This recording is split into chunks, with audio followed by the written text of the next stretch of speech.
পরিবেশকে স্বচ্ছ এবং পরিষ্কার রাখতে বিশেষ উদ্যোগ শান্তিপুর থানার পুলিশের। এবার থানা চত্বর থেকে শুরু করে শান্তিপুর থানার পুলিশ এবং সমস্ত জায়গাতে জঞ্জাল পরিষ্কার এবং থানাকে পরিবেশ বান্ধব গড়ে তুলতে সেবাদান কর্মসূচি পুলিশ আধিকারিকদের। পুলিশ সূত্রে খবর, প্রতি রবিবার এই সেবাদান করা হয় পুলিশ আধিকারিকদের পক্ষ থেকে।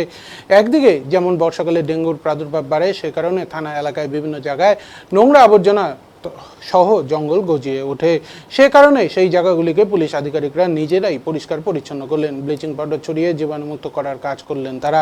এদিন শান্তিপুর থানার পুলিশ আধিকারিকরা শান্তিপুর থানার ভারপ্রাপ্ত আধিকারিক সিদ্ধার্থ মণ্ডল এবং সিআই শান্তিপুর কাজল ব্যানার্জির নেতৃত্বে সকলে মিলে থানা চত্বর পরিষ্কারের পাশাপাশি সমাজকে জঞ্জালমুক্ত করার বিশেষ আহ্বানও জানান।